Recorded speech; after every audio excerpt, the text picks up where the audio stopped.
በማስታወስ ችሎታዬ በርካታ ጓደኞቼ ይደነቃሉ፣ ይገረማሉ።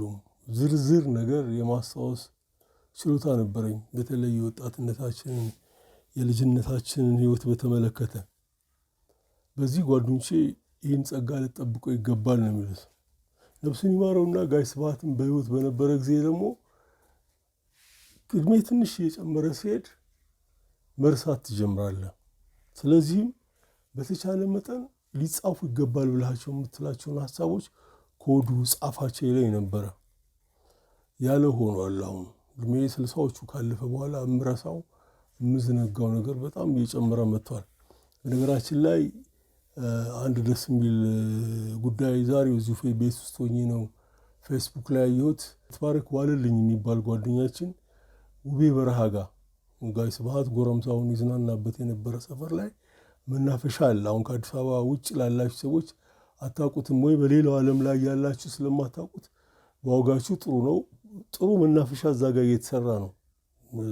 ከውቤ በረሃ ወደ አፍንጮ በር ስኬት ድልድይ አለ። እዛ ጋር ቆንጆ ጌጥ ያለው ድልድዩንም አሳምረው አስፋልቱንም አስፍተውታል።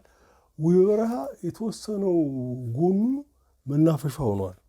እዛ መናፈሻ ላይ የጋሽ ስብሐት ሐውልት ቁጭ ብሎ መጽሐፍ ሲያነብ የሚያሳይ ሐውልት ተቀምጦለታል።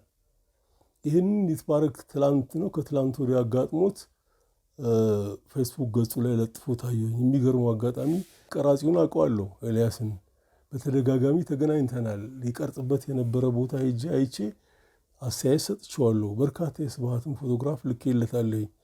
ለምን እንዳልጠራኝ አላቅም። የሚገርመው የዛለት በዛው መንገድ ጋር አልፌያለሁ። እንግዲህ ስላልተፈቀደልኝ የደስታው ተካፋይ መሆን አልቻልኩም። ይሄ በጣም ደስ ያለኝ አጋጣሚ ነው። መናፈሻዎቻችን ውስጥ እንግዲህ ገጣሚዎቻችን፣ ደራሲዎቻችን መታሰቢያ እየቆመላቸው ነው። ይህን ማድነቅም ማክበርም መውደድም ይኖርብኛል ብዬ እላለሁኝ። ባለፈው የጸጋዬን አስቀምጠውለት ነበር። አሁን ደግሞ ተራዊ ጋሽ ስብሐት ሆኗል። እንግዲህ ሌሎች ደግሞ ቀራጺያን ወንድሞቻችን ምን እየቀረጹ ነው? ወደፊት የምናየው ነው። ምክንያቱም ከተማዋን በተቻለ መጠን ማስዋብ ብቻ ሳይሆን ውበቷንም አጉዝፎ የሚያሳይ መልእክት ያላቸው ሐውልቶች እያኖሩባት ነው። ከዚህ በፊት ነግሬያቸዋለሁ። ሴንት ፒተርስበርግ ውስጥ ወደ 3 ሚሊዮን ሐውልቶች ነበሩ፣ የቀድሞዋ ሶቪየት ህብረት በነበረች ጊዜ። አሁን ምን ያህል ይሆናል አላቅም። እና ይሄ ደስ ያለኝ ነው። ወድጄዋለሁ።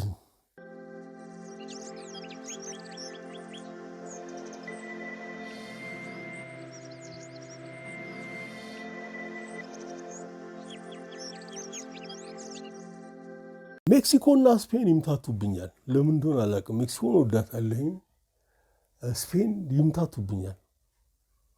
አንዳንድ ሀሳቦች አንዳንዴ ሲያስቸግሩኝ ማውራት የሚፈልገው ስለ ስካንዲኔቪያ ካንትሪ ከሆነ ስካንዲኔቪያ ካንትሪ ውስጥ ብዬ ገብቼ አወራለሁ እንጂ ለይቼ ሀገሮቹን ልጥራ ብል ይምታታብኛል። ወይ ኖትስ መያዝ አለብኝ። አሁን ባለፈው ሳምንት ወደ ግማሽ ሚሊዮን ጥገኝነትን ልሰጥ ቃል የገባችው ስፔን ናት። እኔ ይህንን ክሬዲት ለመወዳት ሜክሲኮ ሰጥተው። ሜክሲኮን ለምን ትወዳለህ ብትሉኝ የዛሬ 35 ዓመት በ1980 ዓ.ም አስመራ ነበርኩኝ። አስመራ አንዱ ስራዬ ከተማ ስወጣ መጽሐፍት ቤት ብቅ ብሎ ካለችኝ አነስተኛ ብር ላይ መጽሐፍ መግዛት ልማዱ አለኝ። የሚከፈለን የኪስ ገንዘብ ነው ታውቁታላችሁ። ስለዚህ ከዛች ላይ 10-15 ብር ለመጽሐፍ ጨክኜም ቢሆን አወጣለሁ። ብዙ ብር ነው ለእኔ። አሁን 1,000 ብር ማውጣት ለእኔ ብዙ ብር አይደለም። የዛኔ 10-15 ብር ይከብደኛል። ግን የመጽሐፍ ጉዳይ ስለሆነ አድርገዋለሁኝና ሳይ የኢትዮጵያና የጣሊያን ጦርነት የሚል የጳውሎስ ኞኞን ትልቅ ጥራዝ፣ ምናልባትም በታሪክ ምርምር የመጀመሪያውም ሳይሆን አይቀርም የሱ ለሱ ለራሱ ማለቴ ነው። እሱን አገኘኝ። 10 ብር ገዛሁት፣ አነበብኩት፣ ወደድኩት። እዛ ውስጥ ምን ጭብጥ አየሁኝ? ኢትዮጵያ የጣሊያን ኮሎኒ መሆኗን እነ ቤኒቶ ሙሶሎኒ ሲያውጁ ኢትዮጵያ ነፃ ሀገር ናት፣ በእናንተ ቅኝ ግዛት ውስጥ አልገባችም ብሎ ካላመኑት 4 ሀገሮች መካከል አንዷ ሜክሲኮ ናት። ሌሎቹ ዩናይትድ ስቴትስ አንዷ ናት። ሶቪየት ህብረት አሁን ሩሲያ የሆነችው ሌላኛው ናት። ሌላውም ደግሞ አንድ ሀገር አለች።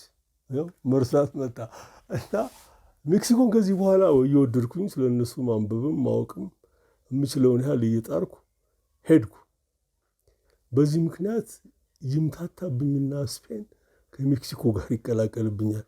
ሜክሲኮን ከኛ የአመጋገብ ስርዓት አንዱን እንደሚጠቀሙ በቅርብ ምናልባት ባለፈው ዓመት መሰለኝ የሜክሲኮ አምባሳደር እዚህ አዲስ አበባ ያሉት ቃለ ምልልስ ከሪፖርተር እንግሊዝኛ ጋዜጣ ጋር ያደረጉትን ቃለ ምልልስ አንብቤያለሁኝ።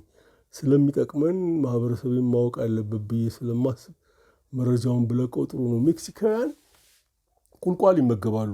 ቁልቋል በሰሜኑ የሀገራችን ክፍል በብዛት ይበቅላል።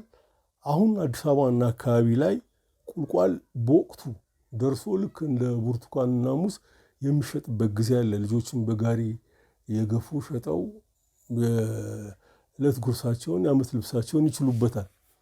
ሜክሲካውያን ከኛ ለየት የሚያደርጋቸው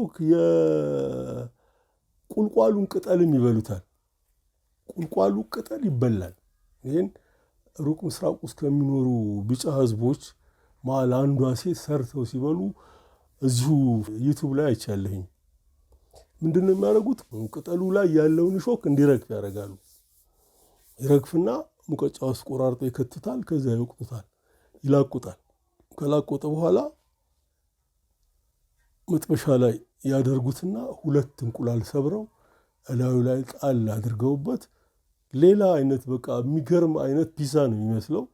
ከዛ ቆራርጠው ጨው ነስነስ አድርገው ሲበሉት አይቻለኝ። እንደውም ሴትዮዋ ምራቄ እንዲያስዋጡኝና እኛ ይህንን ስለምንበላ ኢትዮጵያውያን እኛ ጋር እኮ ቁልቋል ኤክስፖርት ማድረግ ይችላሉ። አሁን ትልቅ የገቢ ምንጭ ነው። እንግዲህ ሰሜኑ የሀገራችን ክፍል እንደምታውቁት አለመረጋጋት አለ። እስከ መቼ ተፋጠን እንደምንኖር አላውቅም እንጂ አርሶ አደሩ ይሄን ቢያውቀው እንዲሁ ከጠፍ መሬት ላይ ዱር በቀል ሆኖ ከሚያድግ ቢያንስ የራሱን አጥር አድርጎት ቅጠሉን አምርተን ልክ ቡናም የቅባት እህልም ሆነ ቆዳና ሌጦ እንደምንሸጠው አንዱ የገቢ ምንጫችን ሊሆን ይችል ነበርና አምባሳደሩም ይህን ሲሉት ሰምቻለሁኝ።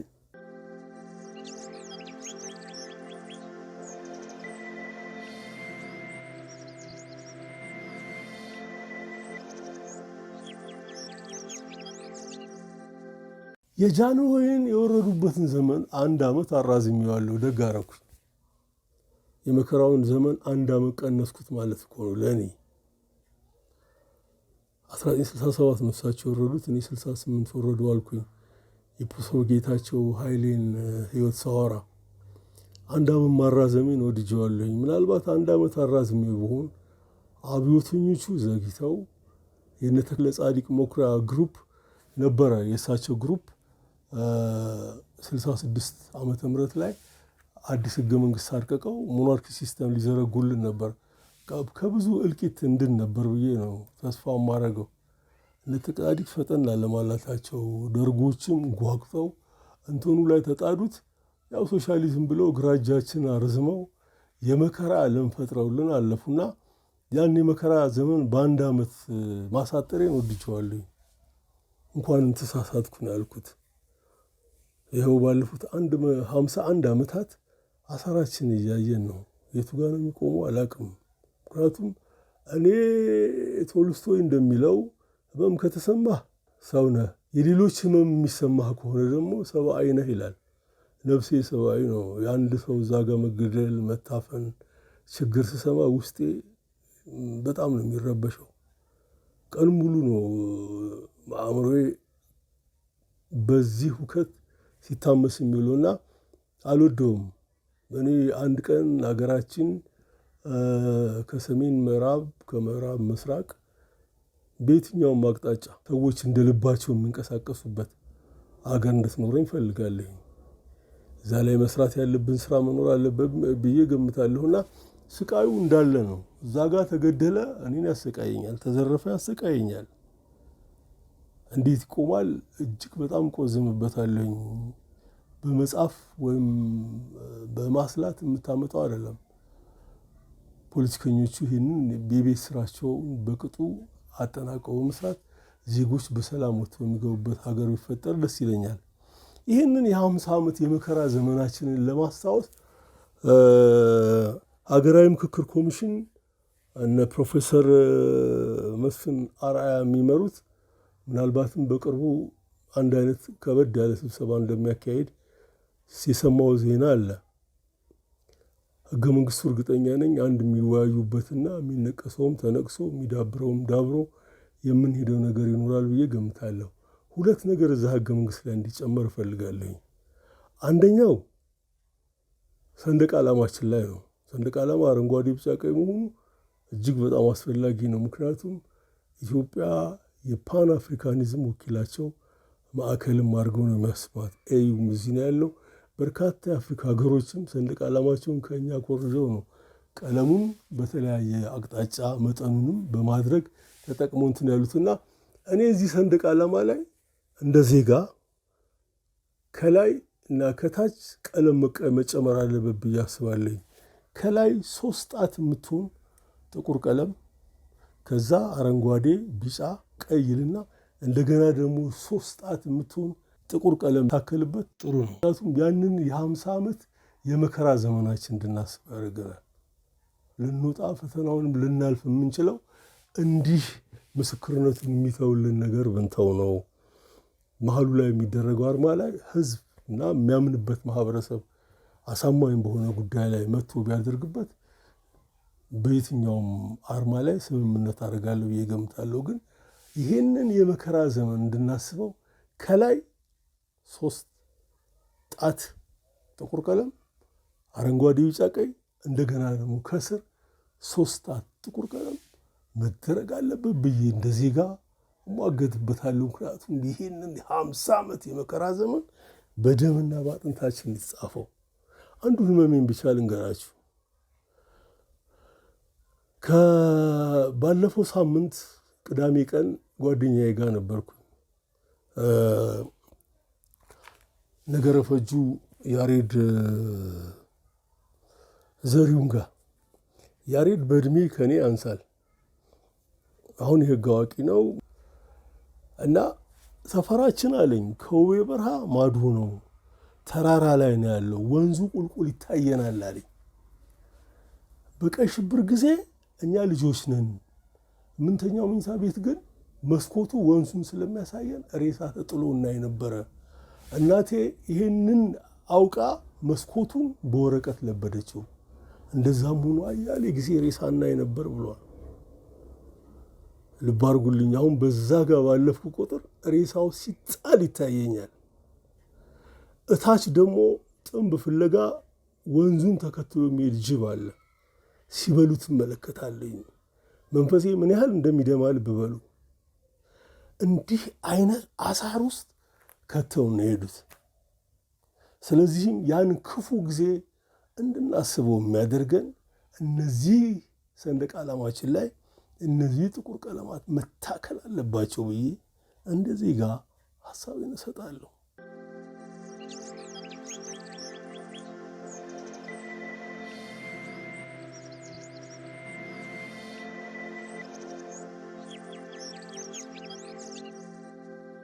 ሀገራዊ ምክክር ሌላ አንድ ነገር እንዲጨምርልን ፈልጋለሁ። ህገ መንግስቱን ያነሳል ብዬ ስለምገምት እኔ ማሰብ ላይ ነው። አሁንም ብዙ ጉድለት ያለን አብዮቱን የሚያውቁት ሳይሆኑ ማያውቁት ናቸው የመሩት። የልህ ነው። አጀንዳ መነጣጠቅ ነበረ፣ መጨራረስ ነበረ። ባለፈው አጫውቻቸዋለሁ። አንድ የድሬዳዋ ከፍተኛ ኃላፊ የነበረ ወዳጄ፣ የድሬዳዋ የከተማው ከፍተኛ ኃላፊ የነበረ ሰው ያጫወተኝን አጫውቻቸዋለሁ እንጂ ዶክመንቶች እያነሳው ስመለከት አንደኛው ለአብዮተኞች የጻፈውን ደብዳቤ አየዋለ። እነገሌ ምን አይነት አብዮት አስተዋጽኦ ኖሯቸውን የተሾሙት፣ እኔ ግን ከኢሃፓ ይህን ያህል ሰው፣ ከመኢሶን ይህን ያህል ሰው፣ ከምን ይህን ያህል ሰው አስገድዬ እንዴት ለሽሞት አልበቃም ብሎ ኮምፕሌን አድርጎ አብዮታዊ አስተዋጽኦ አድርጓል ተብሎ ተሾሙበታል። ተመልከቱ፣ ሰው መግደል ያሾመሃል ማለት ነው። እና እነዛ ጅብ የበላቸው ልጆች ሳስባቸው ያመኛል። እንዴት ነው የምፈወሰው አላውቀውም።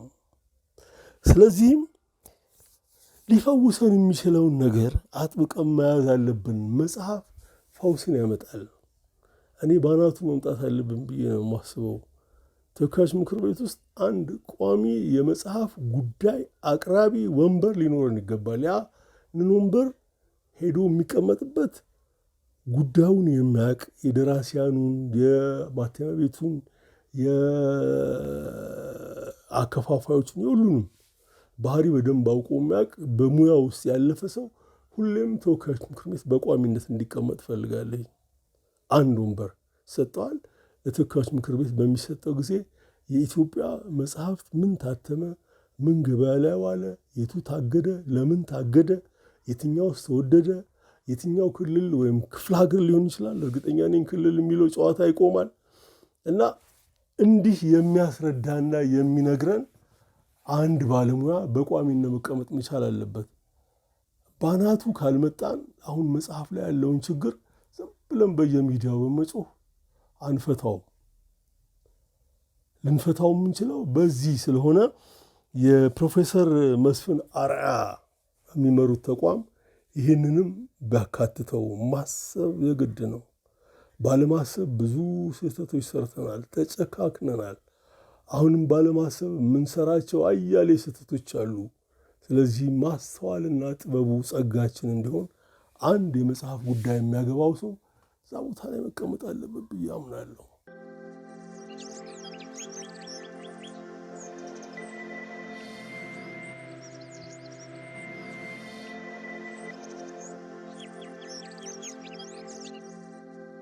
ዛሬ በከበደ ተሰማ ልጅ በመንገሻ ከበደ ተሰማ መጽሐፍ ላይ ልናወራ ነው። በግጭት በቅራኔ የተሞላ አመርቂ የህይወት ጉዞ ይላል። በዚህ ቤተሰብ ላይ በርካታ መረጃ ነው ያለኝ። ራሳቸው ደጃዝማች ከበደ ተሰማም በተለያየ ንባብ ማቃቸዋለሁ። በጻፏቸው 2 ጥራዞች ማቃለሁ። ከኔ ህይወት ጋር በተያያዘው አንድ ነገር ለምን አልጀምርላችሁም? ምናልባትም ከ33 ዓመት በፊት ለመጀመሪያ ጊዜ ሪፖርተር ሆኜ ዜና እንድዘግብ ቦሌ ማተሚያ ቤት ተላኩኝ። ቦሌ ማተሚያ ቤት የደረሰኝ መረጃ ምንድን ነው?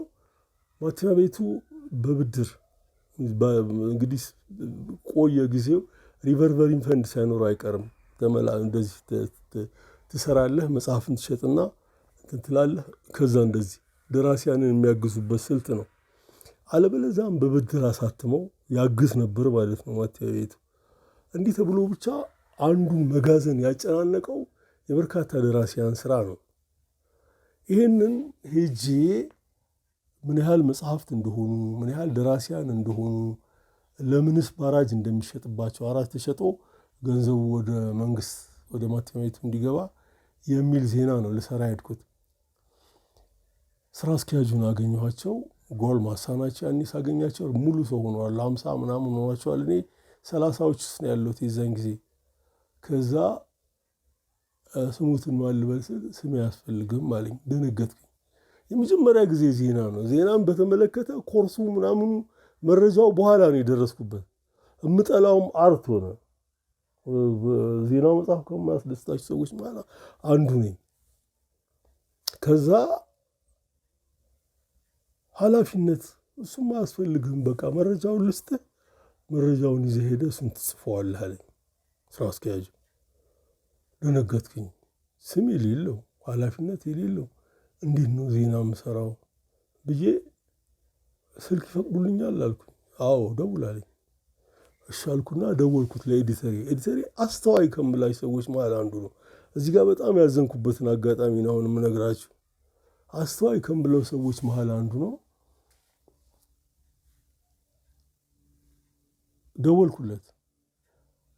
ያገኘኋቸው ሰው ስማቸውንም ኃላፊነታቸውን ሊነግሩኝ አልፈለጉም። የዜናው የመጽሐፉን ጉዳይ መረጃ ብቻ ነው ልስጥ የሚሉኝ። ምን ላድርግ ስለው ዝም ብላ የሰጡኝ ይዘህና አለኝ።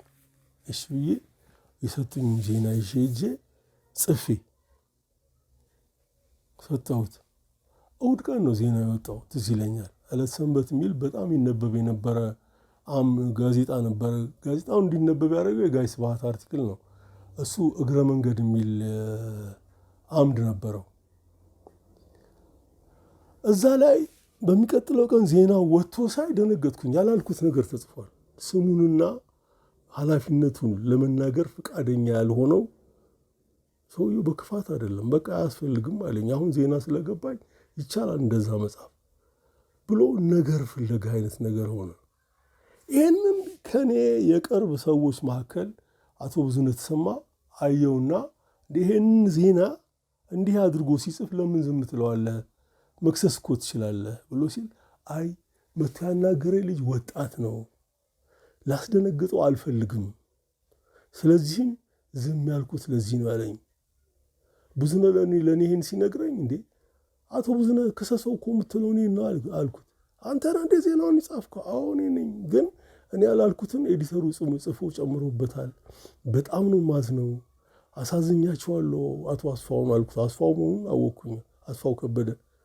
በጣም ነው ማዝነው እና በጣም ትልቅ ሰው ነው ነውም ደግሞ ቢከሰኝ ደነግጥ ነበር ነው ያልኩት። ምክንያቱም በ85 መጨረሻ ላይ አካባቢ ነው የተነጋገርነው። እኔ 82 እኮ ጦርነት ላይ ነበርኩኝ። ገና ተረጋግቼ ጸጥ ብዬ ትንሽ ነገር እየሞከርኩኝ ያለ ነው ቢል በጣም ነበር የምደነግጠው። እንዲህ አይነት አርቆ ሀሳቢ ነበረ አቶ አስፋው። አሁን በቅርብ አረፈ። አንድ መጽሔት ላይ አያሌው የተባለው ወንድሙ የሰጠውን ቃለ ምልልስ አይቼ በጣም ነው ተቻረገኝ። የአባታቸው ሁለተኛ መጽሐፍ ሲመረቅ ወመዘክር አግኝቼ የእግዚአብሔር ሰላም ተሰጥቼው አሞት ዊልቸር ላይ ስለነበር የእግዚአብሔር ምሕረት እንዲወርድለት ለምኜለት እንደነበር አስታውሳለሁና እንዲህ አይነት የተቀባ ሰው ነው። በኋላ ግን በዚህ ሰውዬ ላይ ስመረምር የከበደ ተሰማ ልጅ ነው። የደጃዝማች የከበደ ተሰማ ልጅ ሆኖ እንዲህ ባያስብ ነበር የሚገርመኝ።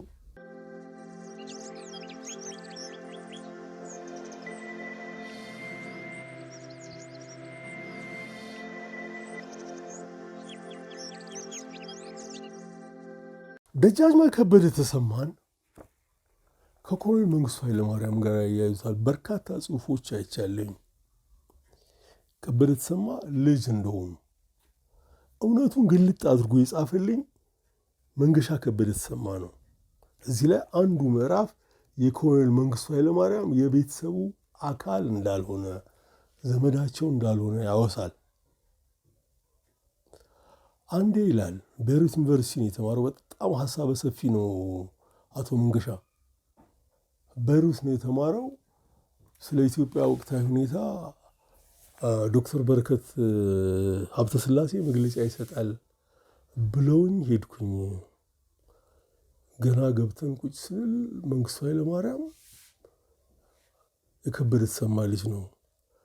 ትልቁ ነገር መንግስቱ ኃይለማርያም የከበደ ተሰማ ልጅ ማድረግ የተፈለገው ለምን መሰላችሁ? አማራ የሚባል ዘር አለ። ዓለም አቀፍ ኢምፔሪያሊዝም ብለው አልወቀሱትም እንጂ በቃ ገዢው እሱ ነው። አሁንም ሁኔታዎች የተቀያየሩ መሰለን እንጂ መጀመሪያ አማን አምዶም ሲመጡ ኤርትራውያን እየሞከሩ ነው ተባለ። እሳቸው ቆሙ። ከዛ ተፈሪ በንቲ መጡ። ኦሮሞ እየገባበት ነው ተባለ፣ ቆመ። በዘር ነው የሚያስቡት እነዚህ ሰዎች ኢትዮጵያውያን ናቸው ብለው ነው እዛ ቦታ ላይ ያስቀመጣቸው። አሁን አማራ የሆነው መንግስቱ ኃይለማርያም መቶ ኢትዮጵያን እየመራ ነው ብሎ ድብልቅልቅ አደረገው። ይሄኔ መንገሻ ጊዜ ወስዶ ከበረከት ጋር ተነጋገረ። እባክህ ዝም በል፣ እኔ ራስ አባት ራሳቸው አናግሬያቸው አምነውልኛል ነው ያለው። ይህንኑ ጉዳይ ይዞ ኢትዮጵያ ሲመጣ አባቱን አናገረ። በእንደዚህ አይነት ጉዳይ አንድም ቀን ከማንም ጋር ተነጋግሬ አላቅም ነው ያሉት። ከማንም ጋር ተነጋግሬ አላቅም። ግን ይላሉ በርካታ ጸሐፊያን አስታውሳለሁ ይህን ነገር እንትን እያደረጉና ትልቁ ነገር መንግስቱ ኃይለማርያምን የአማራው ሩት የመጣ ነው። በፊትም አማራ ነበር የሚገዛ፣ አሁንም ሳትወድ በግድህ በአማራ ትገዛለህ ነው። ልብ አድርጉልኝ፣ ይህ አማራ የሚባለው ማህበረሰብ እንደ ኮርነር ማድረግ የተጀመረው የዛሬ 50 ምናምን ዓመት ነው። በደንብ ነቅተን ስላላየነው ግን ተሸውደን በርካታ መከራ ነው ይሄ ህዝብ እንዲቀበል የሆነው።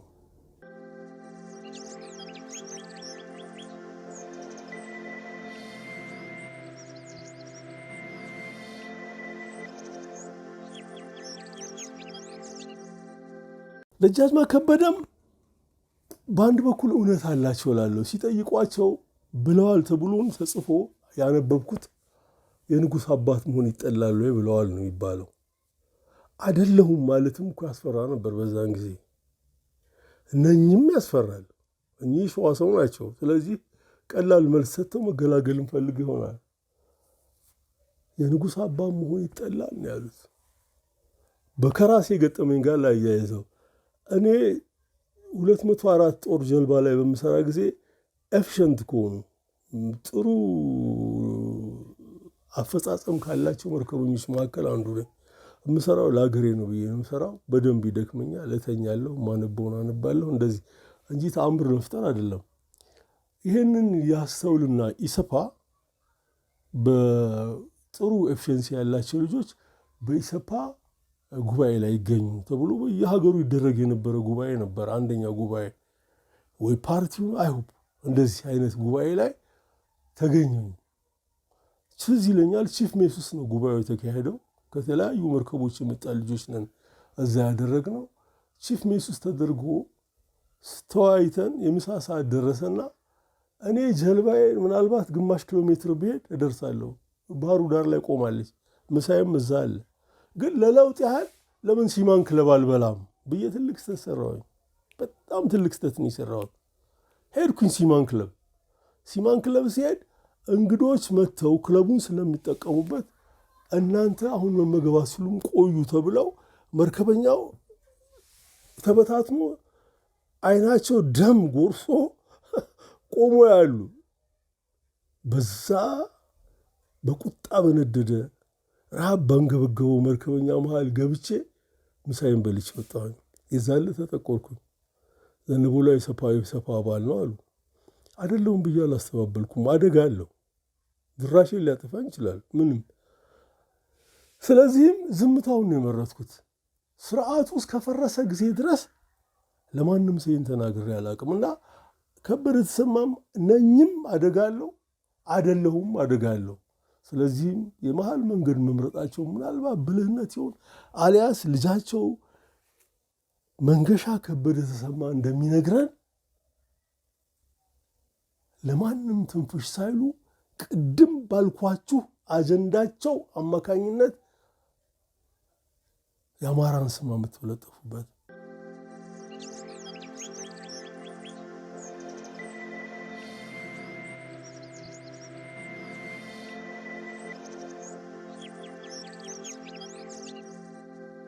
ይህ ሐሜት መላውን ዓለም ነው ያዳረሰው። እንግዲህ ከዶክተር በረከት ጋር እየተነጋገረም ዶክተር በረከት ለአጀንዳው ነው መንግስቱ ኃይለማርያም ላይ አማራነትን ለመለጠፍ ያስፈልገው ያንን ያደረገው። ስለዚህም እንደሚያስብ በተለያየ አቅጣጫ እንደሚያይ ምሁር መንገሻ ሊከራከረው ሞክሯል።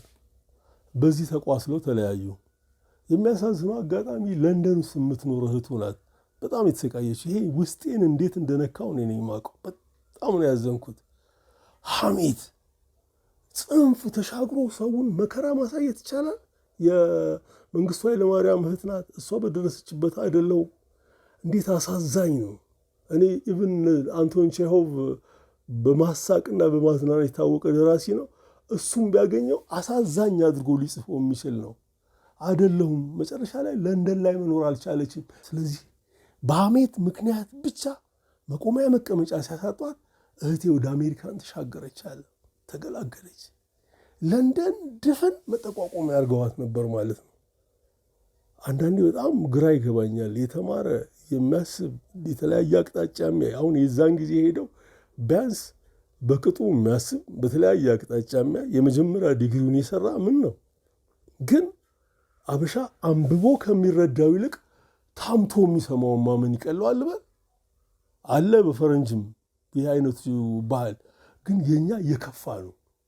አገር የሚያስለቅቅ መቆሚያ መቀመጫ የሚያሳጣ ወንድሜ አይደለም ብላ እየነገረች የቤተሰባቸውን ዝርዝር እያወራች ግን ወንድምሽ ነው ብሎ ችክ ብለው አገር እንዳስለቀቋት እዚህ መጽሐፍ ላይ አነበብኩ። የእህቱን ስቃይ ተጋራሁ። እውነቴን ነው የምላችሁ፣ ጠላሁት። በቃ ምን አይነት ማህበረሰብ ውስጥ ነው ያለነው ነው ያልኩት። በሐሜት ሀገር ማስለቀቅ፣ ሰው ለሰው መድኃኒት ነው ብሎ መርዙም ሰው ያለውን አሳወስኩ።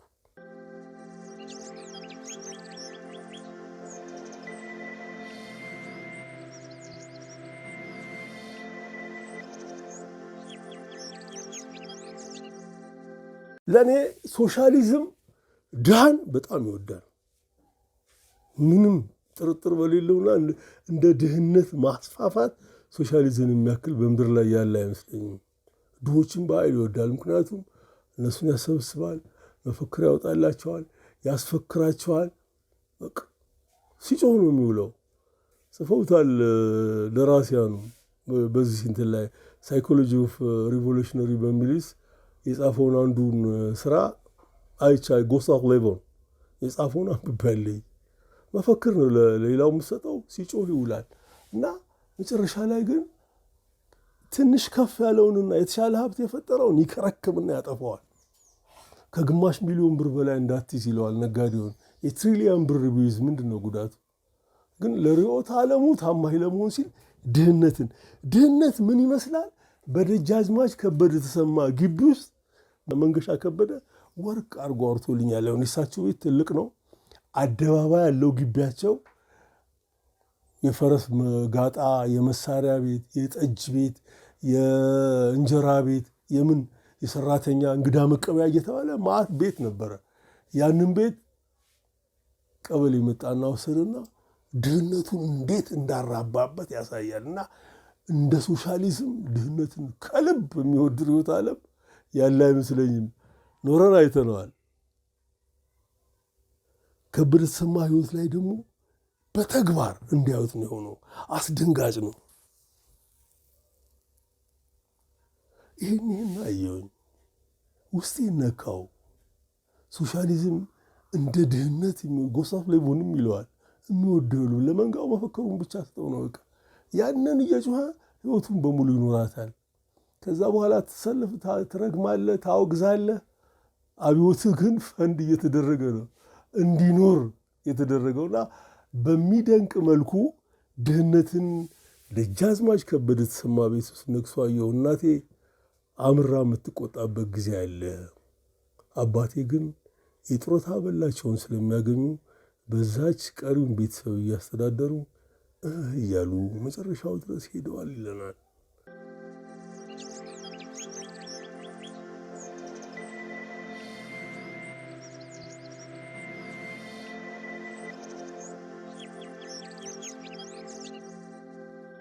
ይህ መጽሐፍ ሳምንት እመለስበታለሁ። ሌሎች ያልነካኋቸው ጉዳዮች አሉ። የወጌን ማሳረጊያ እዚህ ጋር ላምጣ። ስለ አስፋው ከበደ አውርቻለሁኝ። ያ አስተዋይ ብዬ የምለው ኤዲተሬ እንደዛ አይነት ስህተት የሰራው ለካ አስፋው የአምባሳደር ካሳ ከበደ ወንድም ነው። አምባሳደር ካሳ ከበደ ደግሞ በጣም አስተዋይ አርቆ ሀሳቢ፣ ግን አላቅም በሂብሩ በመማራቸው እስራኤል በመማራቸው ምን አላቅም ከየስለላ ድርጅት ጋር ያዩት። እንዳውም እስራኤልን ሰው አድርገው ብዙ ኢንተርቪዋቸው ላይ ከልክ በላይ እኮ ስለ እስራኤል ታገናላችሁ ብለው ሰውን ሚዛን የሚያስይዙ በጣም አስተዋይ፣ መንገሻም ጋሽ ካሳ ነው የሚለው በጣም ታላቁ ናቸው። የእሳቸው ወንድም ነው አስፋው። ስለዚህም ስምና ኃላፊነቱን መናገር ያልፈለገው ብሎ ሲል ለኢህአዴግ አሳልፎ መስጠቱ ነው። ልጅ ሆነን ያነበብነውን ተረት አሁን እዚህ ጋር ላስታውስ። እንደኔ 1960ዎች ውስጥ ልጆች ሆናችሁ ያነበባችሁ ትኖራላችሁ ብዬ ገምታለሁ። እና የማይረሳ ታሪክ ነው። ርዕሱ ታስታውስ እንደሆነ እኔ ላስታውሳችሁ እንጂ እናንተ ምን ታስታውስታላችሁ? ርዕሱ ፍርደ ገምድል ዳኛ ነው የሚለው። አንዱ ሰው ወንጀል ሰራና ሰውየው ፍርድ ቤት ቀረበ። ዳኛው ሰውየው በስቅላት እንዲቀጣ ፈረዱበት። በዛን ጊዜ በነበረች ኢትዮጵያ በአደባባይ ሰው የሚሰቀልበት ጊዜ ነበር።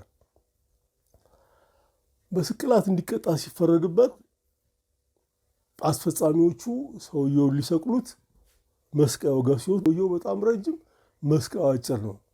ታዲያ ምን ይሻላል? ሰውየውን ልንሰቅለው ሄደን መስቀያው በጣም አጠረ ብለው አቤቱታቸውን ሲያቀርቡ ወንድም የለውም እንዴ ያሉት። ትንሽዬ ወንድሙ ደግሞ ድንክ ነው።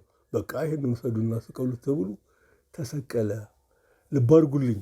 ከዛኛው ስርዓት ጋር የተቋሰሉት እምነታቸውን በአግባቡ ያራመዱት እስከ ሕይወታቸው ፍጻሜ ድረስ ከእምነታቸው ፋቅ ሳይሉ የኖሩት ካሳ ከበደ ናቸው።